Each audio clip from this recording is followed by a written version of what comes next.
Le polytechnicien Thierry Milléo a exercé d'importantes responsabilités dans les ministères avant de devenir le stratège de Bouygues Telecom. Il m'explique l'incapacité des dirigeants français à défendre le service public. La France a, c'est vrai, aujourd'hui un poids important, mais auparavant, pendant toutes les années 70, c'était la France qui décidait à Bruxelles.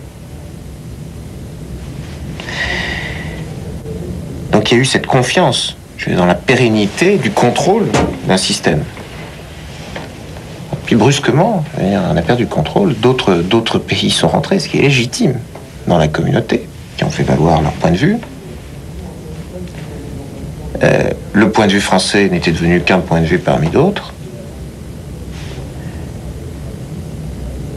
Et à cela est venue se surajouter cette lame de fond du libéralisme mondial qui a débuté aux États-Unis au tout début des années 80.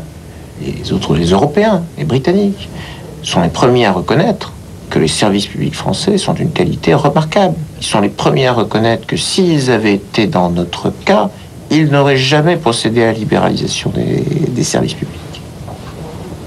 Ce qui est effectivement relativement étonnant.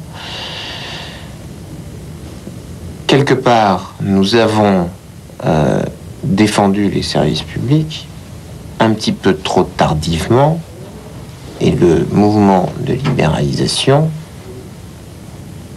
lancé par les Britanniques, relayé en partie par l'Allemagne, était parti bien avant et s'intégrait dans un mouvement mondial d'ouverture à la concurrence des anciens monopoles. Donc attention, je ne suis pas en train de dire que le système français historique était mauvais. C'est pas vrai du tout. C'était un système excellent. Le problème, c'est qu'on était les seuls à l'avoir mis en œuvre. Les modalités de la libéralisation en Europe étant arrêtées, les législations nationales doivent se mettre en conformité avec les directives européennes. Il s'agit de réaménager complètement les règles régissant le secteur pour faire place aux nouveaux concurrents. Ceci est fait en France au cours du premier semestre 1996 à travers la nouvelle loi de réglementation des télécommunications. Le démantèlement des services publics va pouvoir commencer. J'ai veillé à ce que cette réforme ne provoque pas de rupture. Elle n'est évidemment ni ultralibérale, ni conservatrice. Elle vise à proposer une voie originale qui concilie le service public, la concurrence et l'intérêt des usagers. Ces derniers pourront d'ailleurs, j'en suis sûr, s'en apercevoir très prochainement. Rien dans le texte qui vous est proposé ne s'écarte de cette ambition. Notre conception de la modernité cherche à allier le meilleur de l'héritage avec l'inévitable ouverture sur l'avenir. Les Britanniques ont été les premiers à privatiser leur ancienne administration des télécommunications, suivant des modalités qui feront bientôt recette. In preparing the privatization of the telephone service, we let the civil servant administrators become the new managers of the private company, and that gave them something to gain out of the process. We offered the workers free shares. You know, if they bought 200 shares, they would be given another 200 shares free. So they had an advantage in becoming part owners of the new private company. And the customers who were worried about their phone bills, we told them firstly that we will regulate the prices, so they will simply, not only will they not increase, but they will have to be reduced every year. They'll have to increase lower than the rate of inflation. And then customers in country areas wondered if a profit-making telephone service would bother to provide them with services. So we made it a requirement by law. You see, we systematically took each of the interest groups who might have opposed it and built in measures to the Act which brought about their support. En effet, le libéralisme dans les télécoms, qu'est-ce que c'est?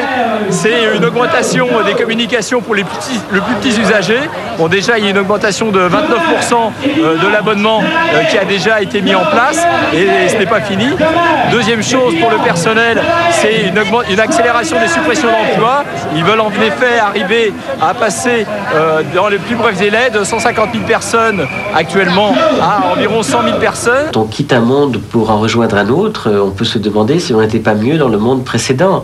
Le monde du monopole est confortable. Le consommateur n'a pas de choix à faire.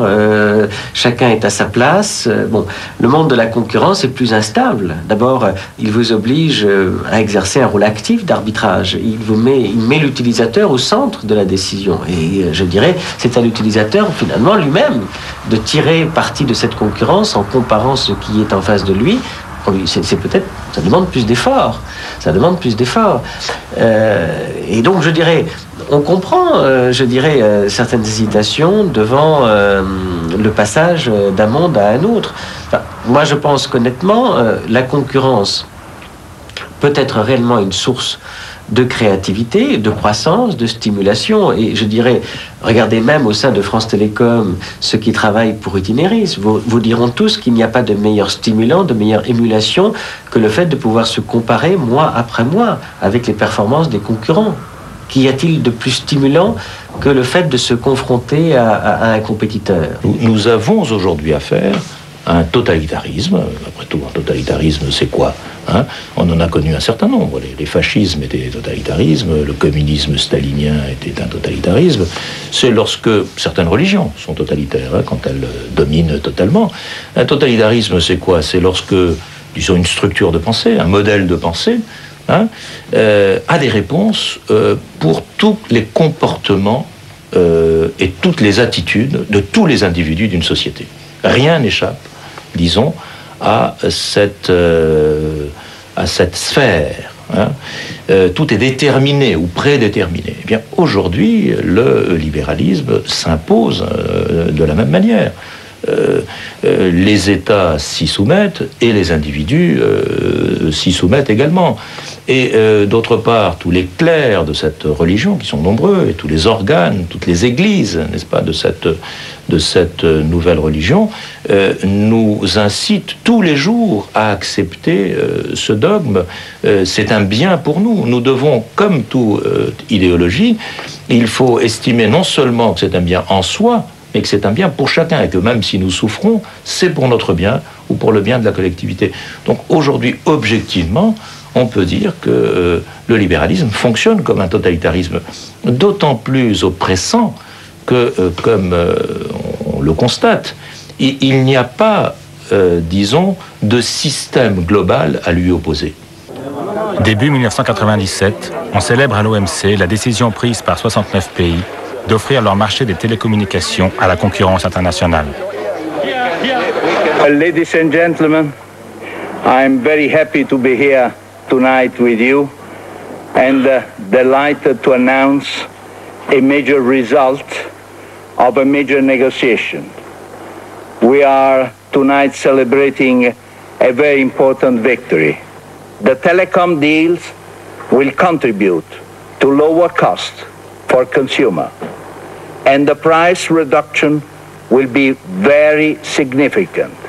Of course, it will be more significant in developing countries than in developed countries, and this is a natural advantage for them. Lots of other benefits flow from greater competition in telecoms market. People and nation can communicate more easily and understand one another better. Consumers enjoy more choice and better quality. Modernization and investment are enhanced worldwide. More jobs are created. This is the human dimension of globalization.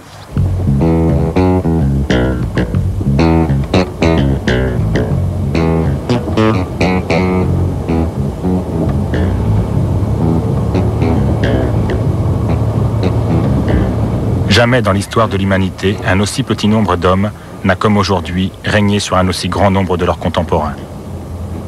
Jamais ce pouvoir ne s'est exercé avec autant d'impunité et n'a plongé autant d'êtres dans la misère. Pourtant, grâce à de nombreuses complicités dont celle des élites internationales, la mystification libérale tend à nous persuader que la globalisation de l'économie, couplée au libéralisme, améliore le sort des plus démunis.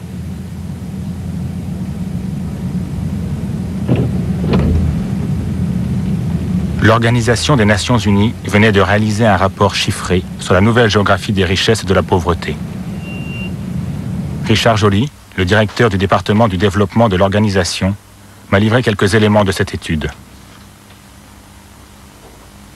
Perhaps I should say something about the global economy, because we have in this report for 97 looked at globalization, not just in general, but globalization from a human development point of view, and globalization from the point of view of inequality at the global level. Well, first, we find that the poorest 20% of the world's people have been getting ever smaller share, an ever smaller share of global income. In 1960, the poorest 20% of the world's people received 2.3% of the global income. Small enough, but it's gone down since then. By 1991, they were receiving 1.4%. And by 1994, using World Bank statistics, the poorest 20% received 1.1% of global income.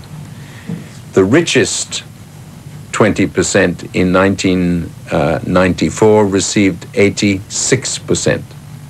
So the gap between the richest and the poorest 20% has grown from 30 to 1 in 1960 to 61 to 1 in 1991 to 78 to 1 in 1994. And we don't see any mechanisms operating of the global economy to moderate those inequalities. 17 ans après le début de l'ère Thatcher, le rapport des Nations Unies fait aussi le point sur le développement de la pauvreté en Angleterre, pays souvent cité en exemple. Poverty in the United Kingdom, as we show in the Human Development Report, has increased by nearly 60% from 1979 to 91, that critical 9-year period. 60% increase in the number of people in poverty in the United Kingdom. Now, it is not, in the case of the United Kingdom, so much unemployment. It is, as in the United States, people with jobs but earning too little to make ends meet, the working poor, as one says in English. And this is a very important